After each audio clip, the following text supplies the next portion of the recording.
Hey basketball guys, we have news. Let's go to more Los Angeles Lakers news, but first don't forget to subscribe to the channel and leave your like. The playoffs are approaching and the Lakers need to recover their injured players so that they can have everyone available. The Lakers roster is very good and has the conditions to exceed expectations and go far this season, of course with all the players healthy. Another issue that needs to be resolved is that the roster already has 15 players under contract and the Lakers want to convert the two-way contracts of players who have stood out, such as Jordan Goodwin, Trey Jemison III, and Christian Koloko. And for this to happen, they will need to release 2 to 3 players. Official news from the Lakers: Alex Len and Cam Reddish will be released from the Lakers before the playoffs. The Los Angeles Lakers have some tough choices to make regarding the roster over the next few weeks. Los Angeles has multiple players on two-way deals and some of those players have entered into the rotation. More news: NBA insider says Lakers must avoid West rival at all costs in postseason. With the postseason coming up, the Lakers will have to decide whether to convert their contracts to full-time NBA deals. But according to Lakers insider Jovan Buha of The Athletic, the Lakers are expected to do just that. The 3 players who are on two-way deals are Jordan Goodwin, Trey Jemison III, and Christian Koloko. Goodwin and Jemison III could be leading the way to be signed full-time, but nothing is finalized yet. Buha said that Los Angeles would likely be converting 2 of the 3 two-way deals while cutting multiple veterans in the process. The insider spoke about this on his latest podcast episode. There's a chance of all 3 two-way guys being converted, but realistically, it's probably not gonna happen just because I think that the only 2 obvious players to cut on the roster are Cam Reddish and Alex Len. Shake Milton has 2 more years of a non-guaranteed contract, which could be a valuable trade chip. Markieff Morris is a beloved figure in the locker room. He's an internal leader, Luka loves him, and LeBron loves him, Buha went on to say. Goodwin has become a massive part of what the Lakers do and head coach J.J. Redick loves him. The guard will likely be converted before his eligibility expires due to his importance to the team. Read more: Lakers must convert Jordan Goodwin to full NBA contract before playoffs. The guard only has 3 more games to go, so he could see his contract converted fairly soon. For the season, Goodwin has averaged 7.2 points, 4.3 rebounds, and 1.6 assists per game.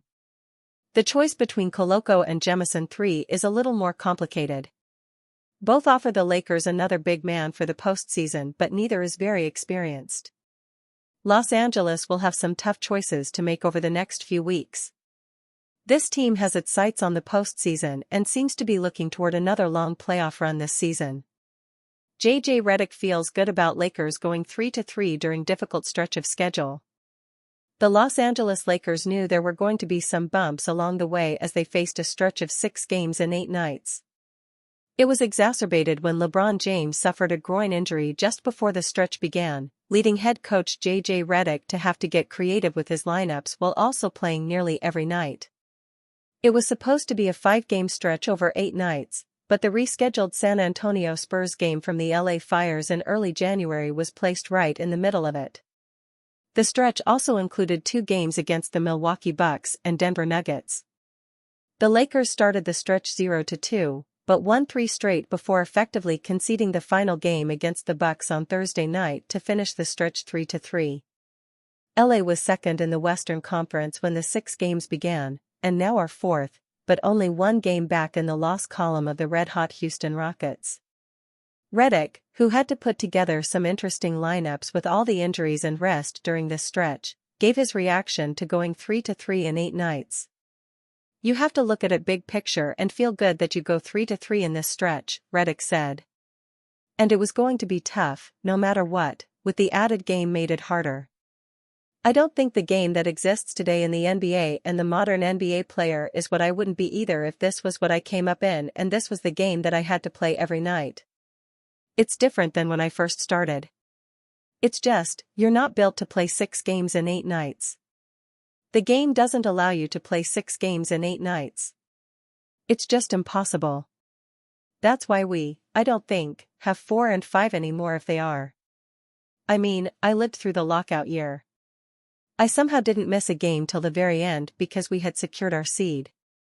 There was a road game in Memphis. Stan Van Gundy gave me the option, do you want to play all 66? Normally, I would be like, yeah, I want to play. But then I was like, fuck no, dude. I just played 65 games in 92 days. Like, this is impossible. And it was an easier game to play then because there wasn't as much movement, and there wasn't as much spacing, and you didn't have to cover as much of the court. It's what our guys just went through. It's difficult. And the old heads are going to talk about how physical it was in the 80s and 90s, and that's fine, but the level of physicality in our game and the way that the court has to be covered and all the movement, it's tough. And just glad to be on the other side of it. Hopefully, going forward, we are healthy and can make a push here. The Lakers had 4 different starting lineups in the 6 games, and their healthiest starting lineup still was missing both LeBron and Rui Hachimura. So to survive this stretch with 3 wins and still firmly in the fight for the number 2 seed in the Western Conference is a victory. And now, the Lakers can reset as they face a lighter stretch of schedule over the next week before some important games against Western Conference playoff opponents. The Lakers are hopeful to get LeBron James back in the lineup soon, and one of the biggest reasons, according to J.J. Redick, is the way he approaches defense. Redick believes the Lakers are missing LeBron's communication and voice on the defense end. Without him, LA seems as though they've had a huge uptick in defensive breakdowns. Predicting the perfect Lakers depth chart for the playoffs. The Los Angeles Lakers have made the playoffs each of the past 2 years, but despite reaching the Western Conference Finals in 2023, there hasn't been this much excitement about a potential purple and gold postseason run since at least 2020.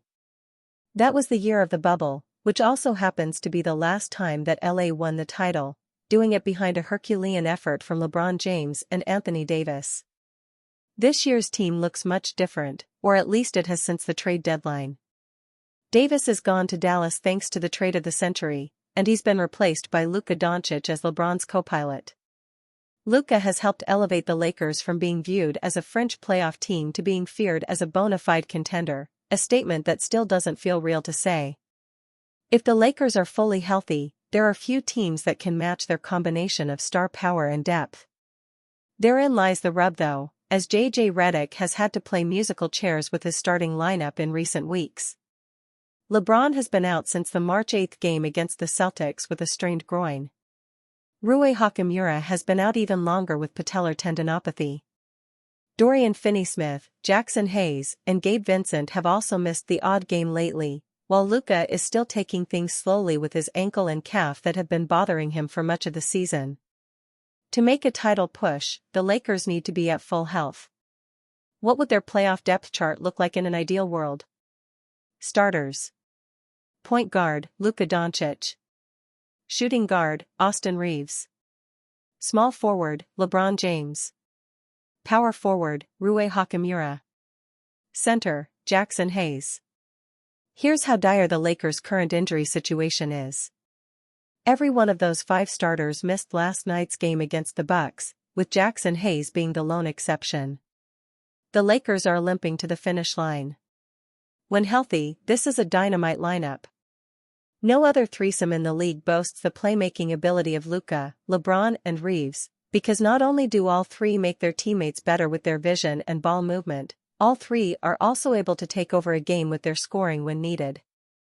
Hachimura doesn't get the credit he deserves as a really solid complementary piece, though it will be interesting to see if he's able to get up to full speed by time the postseason arrives. Hayes was seen as the weak spot in this lineup, but he's been a revelation since taking over as the starter for Davis. His rim protection has been on point, and he's been an ultra-reliable finisher down low. Lakers fans panicked when the Mark Williams trade fell through, but Hayes has been more than enough on his own. Reserves. Dorian Finney-Smith. Dalton Connect. Jared Vanderbilt. Gabe Vincent. Benches typically shorten in the playoffs, so while Jordan Goodwin has given J.J. Redick some good minutes while filling in for all the injured players, he's unlikely to see much run if everyone gets healthy. Same for Bronny James, who isn't close to ready for playoff basketball yet, even if his 17 points on 7 of 10 shooting against the Bucks last night was not only by far his best game as a pro, but it represented one more points scored than he had managed in his other 20 NBA appearances. Trey Jemison III and Christian Coloco could see a few minutes to spell haze, but it's more likely that the Lakers go small with Hachimura at the 5 for most of that time. Finney Smith is the most important Laker reserve for his switchability on defense and his outside shooting. The Luka trade got all the press, but the beginning of the Lakers' rise was when DFS came over from Brooklyn. He'll play big minutes while taking on one of the opposing team's top scorers. Vanderbilt is in here for his defense as well.